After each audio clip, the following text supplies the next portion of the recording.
En ABC Podcast, Abecedario del Bienestar, con Laura Pintos y Raquel Alcolea.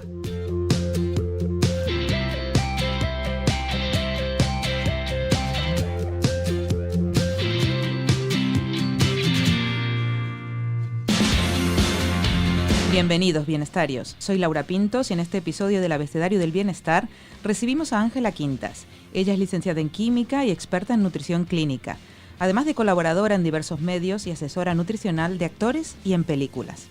Ángela ha escrito Adelgaza para siempre, que fue un gran éxito, y ahora nos presenta su libro El secreto de la buena digestión. Y es que cuánto hablamos en estos tiempos del aparato digestivo. Se ha convertido un poco en el segundo cerebro, como le llaman algunos. Bueno, Ángela nos aclarará algunos conceptos sobre este tema, mitos y verdades, sobre un órgano que cumple un proceso vital clave para el buen estado general del organismo. Hoy, con la I de intestino.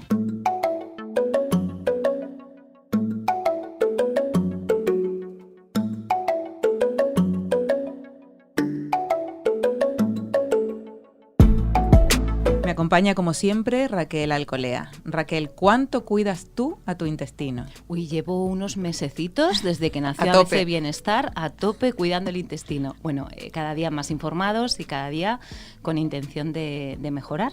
Así estamos todos los bienestarios y por eso, Ángela, te damos la bienvenida. Buenos días. Y con muchas ganas de que nos cuentes un poco más sobre este órgano, sobre este mundo de la digestión que tanto nos condiciona, más de lo que creemos, ¿no? Sí, la verdad es que la digestión la hacemos varias veces al día, todos. Y es verdad que es una gran desconocida. Nosotros elegimos los alimentos de manera consciente, sí que es verdad que no elegimos lo que vamos a comer, cómo lo cocinamos, lo metemos en la boca, lo masticamos, lo envolvemos en la saliva y de repente realizamos el acto de la deglución y ya nos olvidamos. O sea, no tenemos ni idea qué es lo que pasa en nuestro interior. Nos olvidamos hasta que aparecen algunos problemillas o síntomas o cosas, ¿no? Y nos Eso empiezan a Claro. hacer pensar en que algo órgano. puede estar funcionando mal. Sí, es verdad que hay síntomas que relacionamos muy claramente con que algo está funcionando mal, ¿no? Desde gases, estreñimiento, diarrea o de repente empezarme a hinchar como un globo al final del día y ahí claramente pensamos algo está funcionando mal, pero luego es verdad que hay otras patologías que no pensaríamos, otros síntomas que no pensaríamos que están relacionados con nuestro intestino.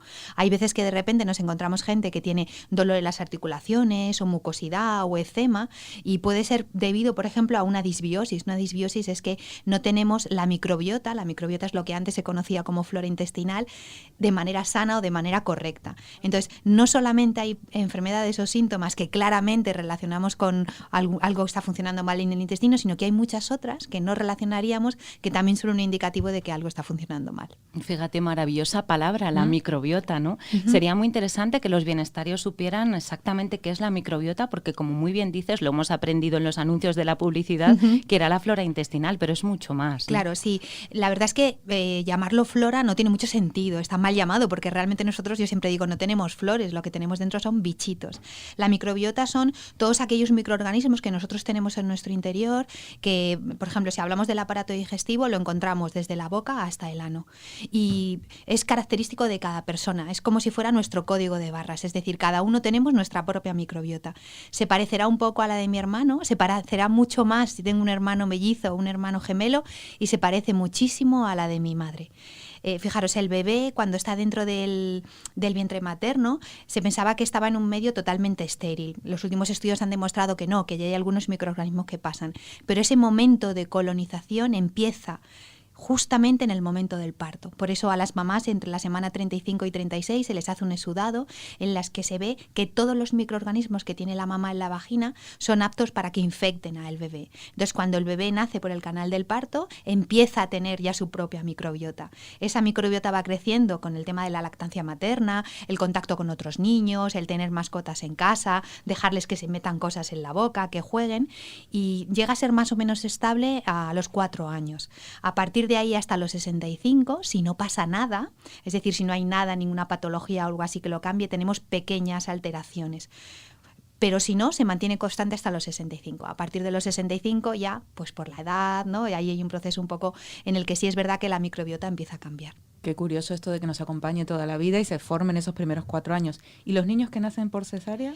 Claro, en los niños que nacen por cesárea, fíjate, el primer contacto que tiene un bebé que nace por vía vaginal es con las bacterias, con los microorganismos que tiene la madre en la vagina. En el caso de un bebé que nace por cesárea, el primer contacto que tiene con la microbiota suele ser con la microbiota de la piel. Y es una microbiota diferente, no es exactamente igual. Entonces, es verdad que en España somos uno de los países en los que más se producen cesáreas, estamos hablando de un 25%, cuando lo que es recomendable es entre un 10 y un 15%. Hay países en los que es mucho más, por ejemplo en Brasil o en Egipto están cerca del 40%. Entonces, los estudios están indicando que quizá pueda haber una relación entre ese parto por cesárea, que es verdad que también se están disparando por los partos múltiples debido a las fecundaciones in vitro, a los tratamientos de fecundación, se está empezando a relacionar un poco con el gran auge que está habiendo ahora de intolerancias a alimentos. Es algo que se está estudiando, pero sí que es verdad que se está viendo que puede haber quizá una relación, porque es una microbiota que no se instaura desde el primer momento como debería hacerse. ¿Qué es lo que más puede agredir a la microbiota, ¿no?, en el día a día? Fíjate, hay cosas que agreden mucho a la microbiota, como por ejemplo es la toma de antibióticos, tener una gastroenteritis, el estrés, el consumo de determinados alimentos como alimentos ultraprocesados, alimentos ricos en grasa. O sea, sí que es verdad que hay cosas que nosotros podemos hacer. Ahora cada vez se asocia más el hecho de tomar un antibiótico y que ese antibiótico vaya asociado a un probiótico. Esto hace unos años nos parecía casi como que el de la farmacia nos estaba intentando vender algo. Pero es verdad que sí que hay estudios que demuestran que si nosotros ingerimos un antibiótico junto con un probiótico, nuestra microbiota se siente mucho menos agredida. Sabéis que hay mucha gente que toma antibiótico y durante el proceso del antibiótico tiene diarreas o luego presenta Candida albicans. Bueno, pues si nosotros acompañamos ese antibiótico con un probiótico podemos atenuar todos estos síntomas. Uh-huh. Has mencionado las intolerancias y las alergias, ¿no? Uh-huh. Y es verdad que cada vez hablamos más de ellas y conocemos a más gente que tiene problemas. Claro, fíjate, aquí habría que diferenciar muy bien entre intolerancia y alergia, son cosas diferentes. En la alergia nuestro sistema inmune entra en juego y normalmente suele haber un antecedente, un factor genético, normalmente suele haber una predisposición. En el caso de las intolerancias, nuestro sistema inmune no está participando. Es verdad que cada vez vemos gente que es más intolerante a cosas, pero es verdad también que hay mucha moda en este sentido, ¿no? Es como decir, a mí me sienta mal la leche, a mí me sienta mal el gluten. Es verdad que hay muchos intolerantes a la lactosa, pero también hay mucha gente que se retira la leche sin serlo. Entonces yo siempre digo, si tú sospechas que la leche te está sentando mal, lo primero que tenemos que hacer es una prueba para ver realmente si eres intolerante. La gente que, por ejemplo, es intolerante a la lactosa, lo que hace es que no secreta una enzima que se llama lactasa, pero puede ser que no la secretes en nada o puede ser que la secretes en una cantidad pequeña. Entonces, fijaros, si hablamos del mundo de los lácteos, lo que más lactosa tiene es la leche, luego van los yogures y luego van los quesos. Y dentro de los quesos, el que más tiene es el de vaca y el que menos el de oveja y de cabra. Entonces es verdad que yo puedo decir soy intolerante a la lactosa, pero a lo mejor sí tolero el queso de oveja y de vaca. O a lo mejor también llego a tolerar los yogures. Entonces ahí es un papel muy importante de saber qué grado de intolerancia tienes a esa lactosa. No simplemente generalizar y decir a mí me sienta mal la lactosa y me voy a quitar todos los lácteos. Uh-huh. En la línea de cuidarse, has hablado también de los probióticos, se pueden suplementar, como en el caso que mencionabas de cuando tomas un antibiótico, pero a través de la alimentación, ¿cómo nos cuidamos con los probióticos y los prebióticos que habría que diferenciar? Claro, fíjate, los probióticos que nosotros encontramos en los alimentos como tal, pues lo podemos encontrar en el yogur o en el kéfir, están muy bien para mantener una microbiota sana, es decir, para mantener una microbiota que no tiene patologías. Cuando nosotros ya nos encontramos una microbiota que se encuentra en disbiosis, es decir, que no es correcta, que ha perdido su equilibrio, simplemente con este tipo de alimentos lo tenemos un poco más difícil. Ahí sería mucho más recomendable utilizar cepas probióticas. Los probióticos son cepa y dosis dependiente, es decir, dependen de la cepa que estemos utilizando y en la dosis que estemos utilizando. Entonces, es verdad que podemos obtener buenos resultados. Ya existen cada vez más estudios en los que demuestran que es muy bueno utilizarlo, lo que decíamos, con antibióticos, en tratamientos de Candida albicans. Bueno, hay muchísimos campos en los que se está empezando a utilizar los probióticos. Es verdad que es algo que está empezando. empezando. Yo siempre digo, ¿no? Es algo en lo que estamos empezando a trabajar, pero se nos abre un mundo porque cada día aparecen estudios nuevos. Hay estudios, por ejemplo, en los que ya se ha empezado a ver que enfermedades como el Parkinson, la ansiedad, la depresión, la esclerosis múltiple están muy relacionados con una alteración en esa microbiota. Ahora lo que tenemos que ver es si nosotros modificamos esa microbiota, estas enfermedades van a cambiar, van a mejorar, no lo sabemos, pero realmente se nos está abriendo un campo de trabajo que puede ser maravilloso. Ángela, y también se habla mucho de limpiezas, ¿no? De detox, de ayunos, de esta microbiota reconstruirla, todo esto. Claro. ¿Cuánto de mito, cuánto de cuento? A ver, fíjate, yo el tema de las dietas detox no estoy nada de acuerdo con ellas, porque fíjate, nosotros ya tenemos órganos que se dedican en hacer esa detoxificación, es decir, nosotros tenemos un hígado, unos riñones, que son los que se encargan de hacer esa detoxificación. Eso de después de haber tomado un exceso tengo que hacer una dieta detox, no. Es verdad que después de hacer un exceso lo que tengo que hacer es volver a mi rutina, siempre y cuando mi rutina fuera la correcta, ¿no? Porque ahora que después de los excesos la gente dice, no, es que hay que volver a lo que hacía antes, sí, pero primero vigilemos si lo que tú hacías antes ya estaba bien. Entonces es verdad que nosotros ya tenemos órganos que se encargan de hacer esta detoxificación. Al final en el mundo de la nutrición o hay mucha moda, ¿no? Y la gente muchas veces busca cosas rápidas, quieren milagros, quieren cosas que realmente sean efectivas. Y en esto los milagros no existen. Las fórmulas mágicas no existen. O sea, yo siempre digo, tú tienes que sentirte a gusto con lo que estás haciendo, con la manera que tienes de alimentarte para sentir una adherencia hacia esto. Es decir, todos sabemos cómo podemos perder peso. Yo sé que si me paso una semana comiendo manzanas, posiblemente baje peso. Pero esa manera de comer me va a crear una adherencia. Nunca. Estoy contando los días para ver cuándo voy a volver a comer lo que comía antes. Entonces eso no tiene sentido. Es decir, lo que hay que hacer es ver qué es lo que está fallando, buscar unos buenos hábitos, que la dieta se adapte a ti y que tú te adaptes a la dieta. Yo lo veo, por ejemplo, muchas veces en consulta, que a lo mejor hay alguien que me dice, mira, es que yo como todos los días fuera. Pues lo ideal sería que yo le dijera, llévate el tupper o vete a comer a casa, y te va a decir, ya, pero es que yo soy un alto ejecutivo o una alta ejecutiva y tengo todos los días comidas. Pues lo que tendremos que hacer es que esa persona aprenda a comer en esas comidas y aprenda a elegir los alimentos de manera saludable. Además, el tema de adelgazar es algo que en estas fechas nos preocupa especialmente. ¿Cuáles son las señales que indican que realmente tenemos que adelgazar por salud? Pues fíjate, lo más importante, podemos fijarnos en una analítica, evidentemente, ver el perfil lipídico, ¿no? Cómo está el colesterol, los triglicéridos, eso ya puede ser un buen indicativo. Otro buen indicativo es la hemoglobina glicosilada. La hemoglobina glicosilada lo que nos está indicando es si ya soy diabético o si soy prediabético. Eso ya, cuando la hemoglobina glicosilada aparece cerca de los valores altos, ya es como un poco como para decir, oye, cuidado. Otro factor que tenemos que tener en cuenta son las transaminasas, ¿no? Que me pueden indicar que mi hígado está graso, que mi hígado está saturado, que ya no está funcionando de manera correcta. Y hay uno que es muy visual, que es el de la grasa visceral. Es decir, la grasa visceral es aquella grasa que se coloca entre las vísceras. Es esa grasa que seguro que todos habéis visto alguna vez, esas tripas duras, ¿no? Que parece que están duras, que las tocas y suenan casi como a vacío. Esa grasa es una grasa que se coloca alrededor de nuestros órganos, sobre todo en la zona del abdomen, y que está muy relacionado con enfermedades como la diabetes tipo 2 o el síndrome metabólico. Es decir, si nosotros vemos que tenemos una grasa visceral importante, es un momento de ponerse las pilas. Y luego hay otros indicativos, como por ejemplo empezar a tener dolor en las articulaciones, en las rodillas, ¿no? Ese sobrepeso que ya me está llevando a que, además esto es un poco como, yo digo siempre, como la pescadilla que se muerde la cola, es decir, cada vez cojo más peso, me duelen las articulaciones, cada vez me muevo menos. Entonces al final entro ahí como una especie de bucle. Y luego, dentro de la cantidad de gente que ahora se cuida cada vez más, que cuida su alimentación, que come mucha fruta y verdura, bueno, también hay tendencias y modas, como bien has dicho, ¿no? Entonces estaba hasta hace poco lo de comer muy seguido, sí, cada 2-3 horas, sí, y ahora hemos pasado a comer poco, concentrar las comidas. ¿Qué hacemos? ¿Qué tenemos que hacer? A ver, yo personalmente pienso que hay que comer cada poco tiempo, por varias razones. Una, porque si solamente hacemos una ingesta o 2 ingestas a lo largo del día, cuando yo llego a esa ingesta tengo tanto hambre que soy capaz de comerme cualquier cosa. Eso también puede influir en mi digestión, es decir, si yo como mucho, luego puedo sentirme pesada, tal. Y luego hay una cosa también que es los picos de insulina.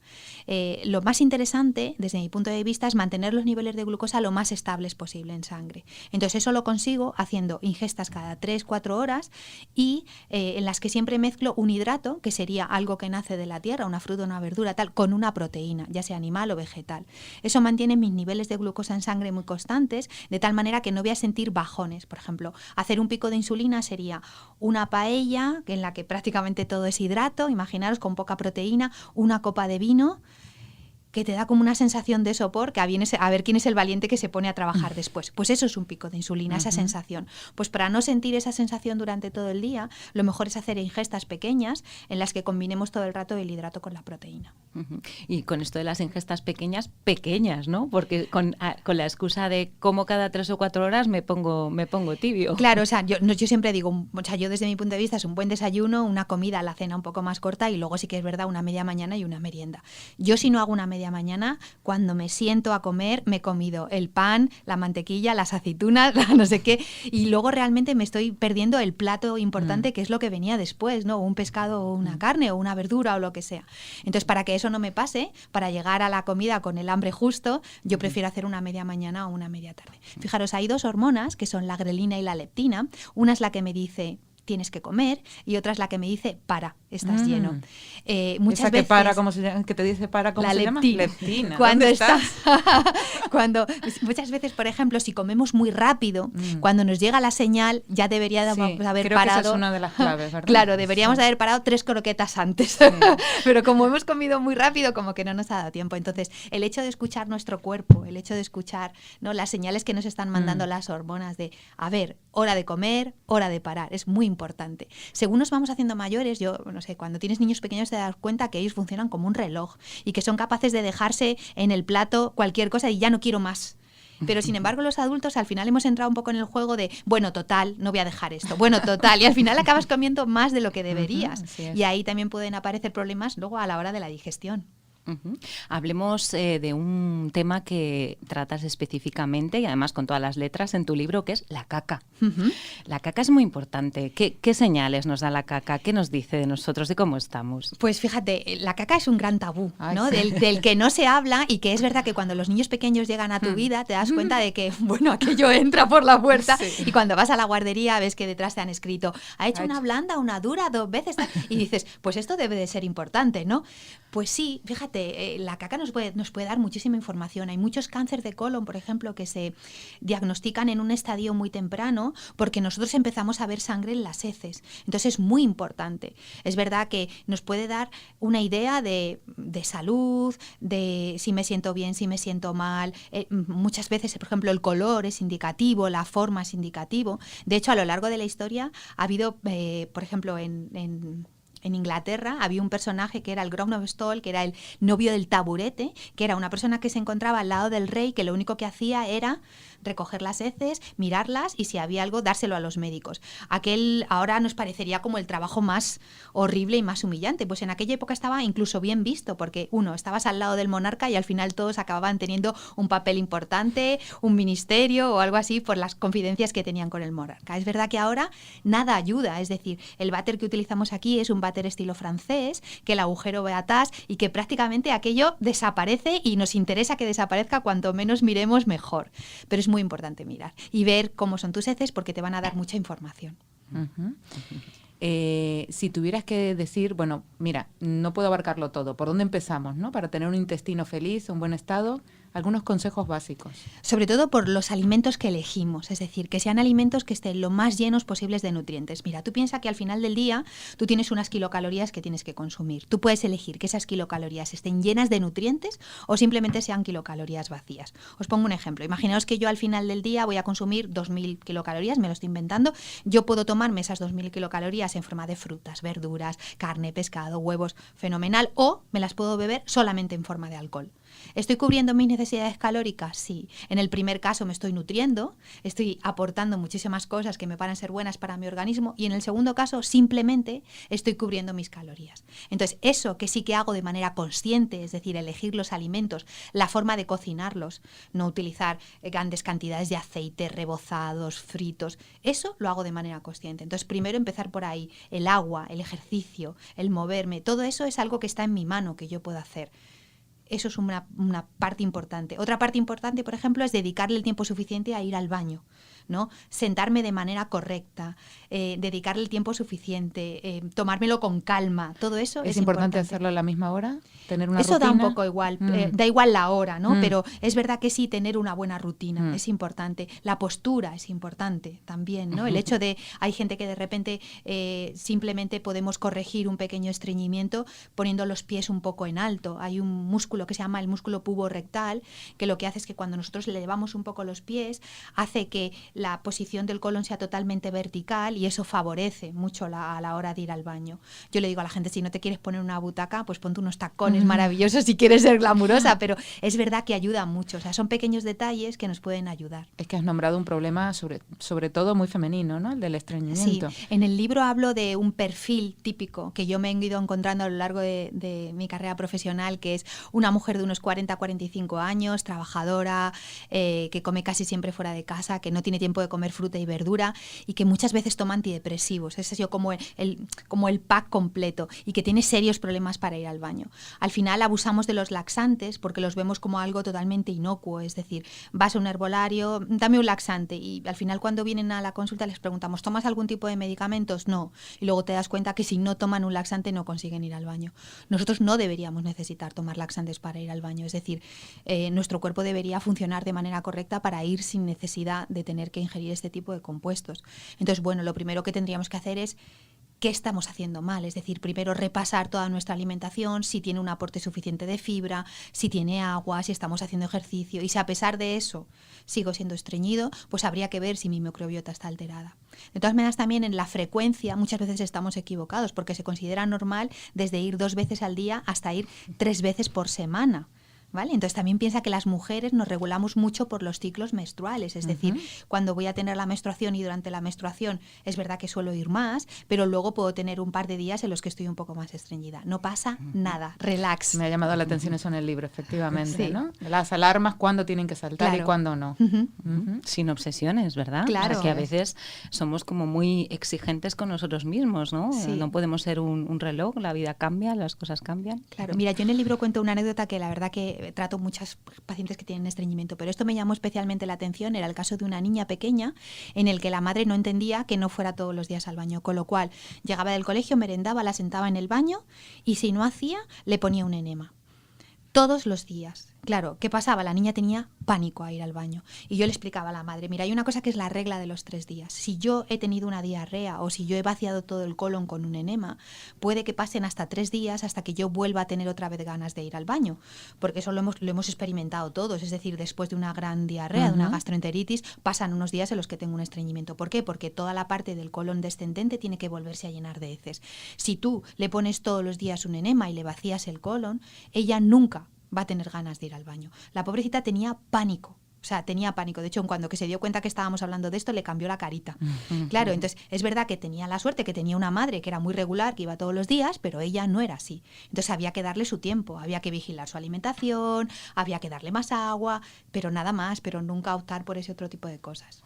Cosas, soluciones radicales, nunca, está claro que no funcionan. Bueno, sí, y se relaciona bastante con esto que nos pasamos también un poco, ¿no? Estamos tan pendientes que a veces, bueno... Claro, o sea, es verdad que hay que estar pendiente, ¿no? Sobre todo cuando tienes niños, ¿no? Un poco decir, bueno, vamos a controlarlo, pero bueno, que calma, o sea, que menos de 3 veces por semana ya ahí tendríamos que empezar a vigilar, pero que ir 3 veces por semana entra dentro de lo normal. Y también la importancia de consultar a un especialista, ¿no? Alguien que sepa y no aplicar solo recetas caseras, porque... muchas gracias, Ángela. Muchas gracias a vosotros.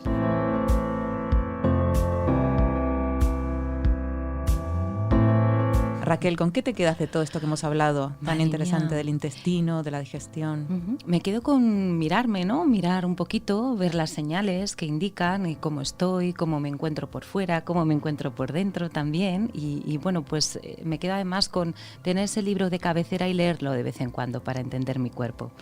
Sí, realmente el secreto de la buena digestión es como un manual, ¿no? Para tenerlo allí. A mí me ha llamado mucho la atención esto de que la microbiota nos acompaña prácticamente desde los 4 años hasta los 65. Solemos hablar de la piel, ¿no? Como el órgano que va a estar ahí siempre. Bueno, tenemos otro que, además, como ha dicho Ángela, que puede dar todo tipo de problemas. A veces no relacionamos una cosa con la otra y puede tener su origen en la digestión. Bueno, estupenda la charla. Muchas gracias. Muchas gracias a vosotras. Hasta la próxima, bien, Bienestarios.